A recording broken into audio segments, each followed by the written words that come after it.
Joining us now from the Tribune Tower is executive editor of the Chicago Defender, Mr. Lou Ransom. Lou, how are things going tonight? Everything's going well. It's a little bit cold out there, but it's all right. It's very cold, but we're going to warm things up with these topics today. Okay. Roland Burris has decided to pretty much go underground by ignoring and not saying anything to the press. Lou, is this a good move? Is this a bad move? What do you think? It's a great move for him because everything that he said to the press has gotten him in trouble, you know, and he keeps dancing around on these affidavits, you know, but really if he doesn't have adequate people advising him as he talks to the press, then he needs to stop talking to the press. Yeah. And there's enough information out there right now, and at least 2 probes going on, and the Sangamon County prosecutor is investigating things.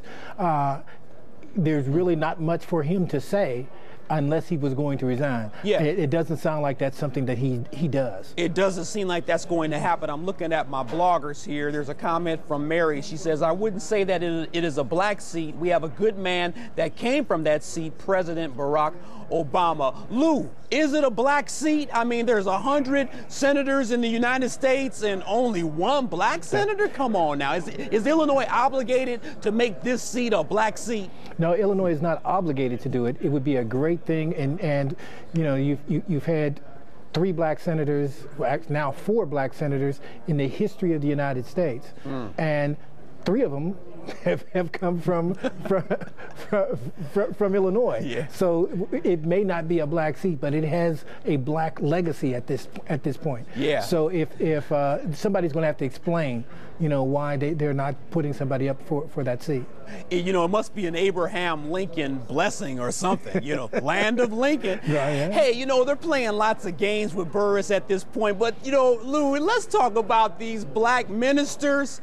You gotta be kidding me. Black ministers told AP, we used to support Senator Roland Burris. We no longer support him. What's up with that, Chicago Defender executive editor? Well, as I read the story, they also said that it was they spoke to AP anonymously, you know, because they said they hadn't spoken with him yet, you know, so they haven't set up a meeting. But they do plan to meet with him, and I guess either try to talk him out of it, or talk him out of the race, or do something, you know. But they're feeling the pressure too, you know, with all these news reports out. They're wondering just how viable his Senate seat is going to be. And the other thing is that they don't want it to be, I hate to use the word tainted, because they use tainted for everything else, but they don't want it weakened, certainly, you know, from the standpoint of having another African-American candidate run. Yeah. You know, so that's one of the problems at this point.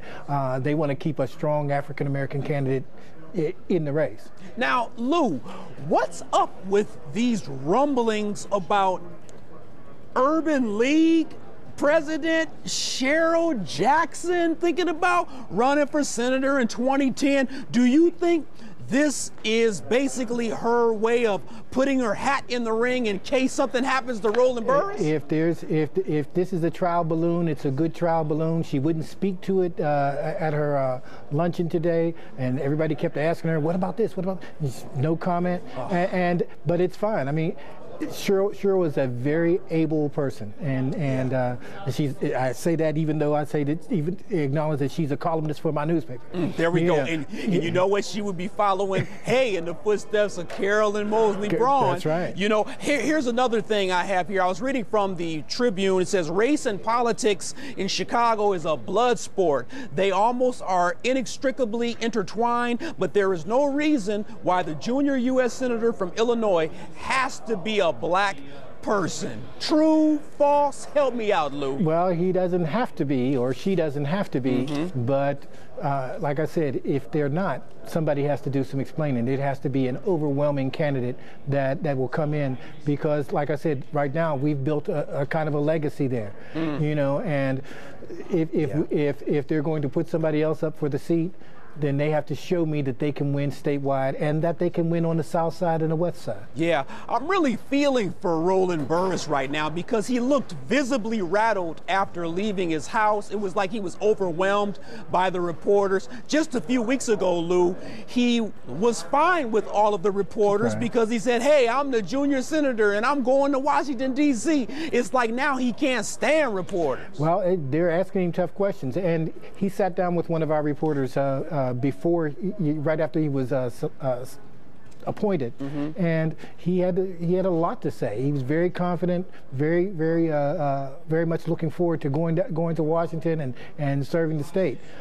It's a lot harder once you get in there, and once the media steps up and says, "Wait a minute, let's ask him the right questions." And again, it was easy to ask him the right questions because the affidavits were out there, the sworn testimony was out there. So all they had to do was compare those. And, and even if he doesn't say anything else, that record is out there. Lou, hold tight. Is the Illinois Senate seat a black seat?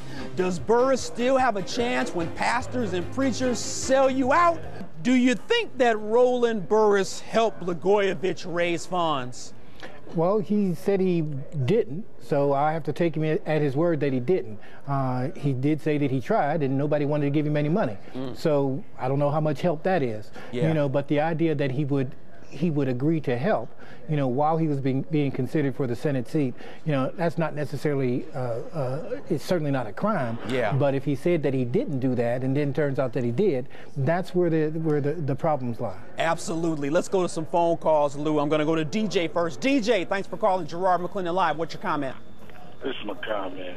Now, I've been watching this from when he went to the Senate trial, and if it serves me correct, I could have sworn he said anything he missed, that he would come back, he would read over the papers, and he would bring it to them. Because I watched it when they was at the panel. I could have sworn he said that.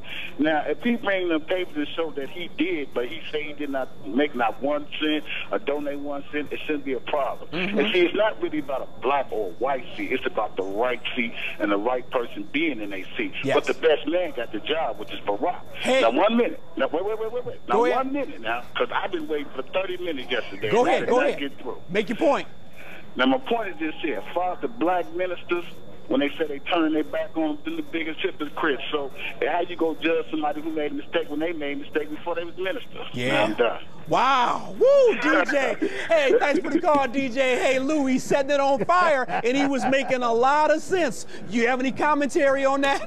Well, I certainly don't want to disparage any ministers. I know that I overheard a minister telling Alexei Giannoulis, saying, if you run against Brother Burris, we'll be against you. We like you, but if you run against Brother Burris, we'll be against you. That was earlier in the week.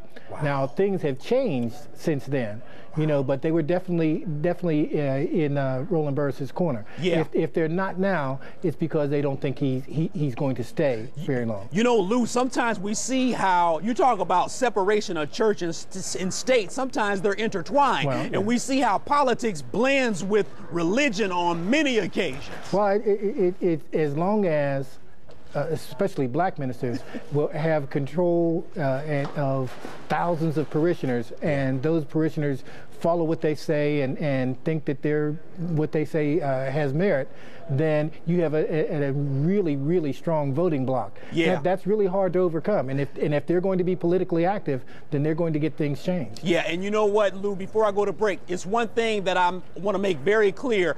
I am sick and I am tired of ministers, specifically black ministers, who let every politician and their daddy in the pulpit. Hold tight, Lou. And still to come on tonight's show, is the Illinois Senate seat a black seat? Whites, Asians, Hispanics, hey, need not apply. America, what are we turning into? And ministers, why are you selling out Senator Roland Burris? Call me. Express your opinion now. I'm taking your phone call, 630-575-TALK. Garrard McClendon Live, back in 2 minutes. Lou, I'm looking at this Chicago Tribune editorial again here. It says there is no race requirement for running for senator, you just have to be 30 years old. You know, you have to be a U.S. citizen with residency. But it seems like in Chicago, Illinois, and in the state of Illinois, race is closely tied to politics. Well, as long as the demographics are the way that they are, if you don't take that into consideration, you're not going to get elected. And you can talk about it, and you can say you want to be race neutral and you want to, you know, colorblind and all that stuff. Yeah, that only works if you're using the coloring book. Yeah. You know, but for anything else, you know, race matters. You know, it's interesting because in the race when Barack Obama ran against Bobby Rush, right. Bobby Rush he covertly used the race card against Barack Obama by saying that he was a Harvard-trained, you know, fool that didn't know anything about the civil rights movement, you know, which I thought was tacky beyond compare, but Barack Obama is the president. Now, I got to go to phone calls. I'm going to Sharon next. Sharon, thanks for calling Garrard McClendon Live. What's your comment? Yes, my comment is in regards to, is it a black seat? A month ago, I would have said yes. Now we should be happy just to find someone in the Senate seat that doesn't lie, cheat, and steal to be in it. Wow, Sharon, thanks for the call. She's got a point, Lou. I'm looking for somebody that's clean. I'm really trying to hold on as tight as I can to Roland Burris, but I'm getting a little fearful right now. Before you start, people start throwing Roland Burris under the bus, you know, and say, well, they want somebody nice and clean. Let's just go ahead and look at all the other 99 folks in there. You know, they had Ted Stevens in there for years. Yeah. He didn't get put out until he went to jail. Wow. You know, so Robert Byrd has been in there for years, and he's a former Klansman. Yeah. You know, when people start talking about, say, well, we want to have, I want the best person in there also. I don't want folks disqualified because they didn't say something to the press, or because somebody didn't like them, or because the governor chose them.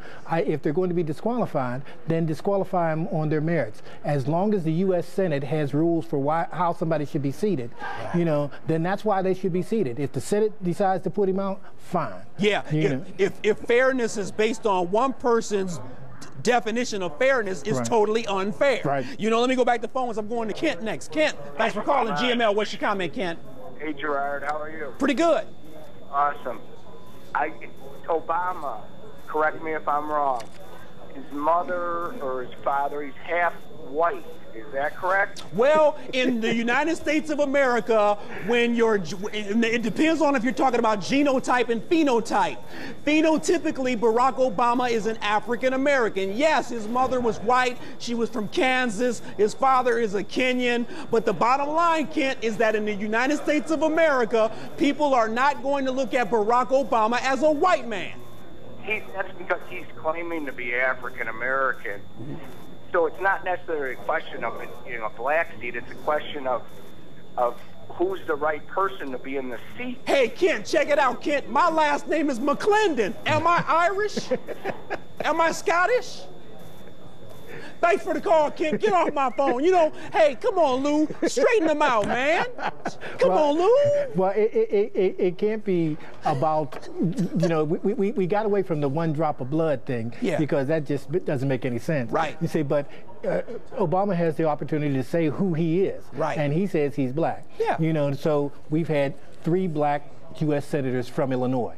You know, so and that's in the last 15 years. Yeah. You know, so if you want to start talking about that, like I said, there's a black legacy for that seat. Now, if you're going to start countering that legacy, you better come with some real good reasons for it, and not just, well, now we're going to be colorblind. Absolutely, because I mean, even if we look at the human genome, we're 99.9998% the same anyway. And then if we start breaking things down genotypically, genetics, phenotypically, in terms of our facial characteristics, it's a totally different story. There's no way that anyone in the United States of America is going to say that Garrard is a white man just because his last name is McClendon. Let me get to John. John, you got to make it quick. What's your comment? Oh, you're going to make me quick, huh? Yeah, because you got to get to your point. Yeah, well, I'm actually disgusted with Roland Burris and most most Chicago black politicians. Because I live in Chatham, and Roland Burris has not done anything for our community, hadn't done any, in the community that we live in, hadn't done anything for black Chicago, nor has any of the major black politicians in Chicago. Attorney General, he was comptroller of Illinois. Come on, you got to come deeper than that. But just to have a title and not to do anything. Name one thing that any black politician stands for in Chicago. Daley just passed this huge meter fiasco, and nobody in the city council stood up against him. He also took hundreds of millions of dollars in set-aside contracts for minority contractors over the years, and nobody has stood up against that. So it doesn't. I could care less if it's a black, white, blue, or green person in that seat. They have to be able to do something for the people. Hey, John. And Roland Burris is an opportunist, and black ministers need to sit down and shut up. Wow. Hey, John, thanks for the call. Whoa. Hey, Lou, give me a final comment, then I got to go to break. Well, I just think that as long as Burris is still in the seat, you know, understand that the ministers supposedly are going to ask him, suggest to him that he resign. Yeah. You know, it's still up to him. You know, and they haven't thrown him under the bus. They haven't said we don't back you anymore. They're just worried that continuing to back him and continuing to be in that seat, he's going to be in trouble. Lou Ransom, executive editor, Chicago Defender, ChicagoDefender.com. Thanks for being on Garrard McClendon Live.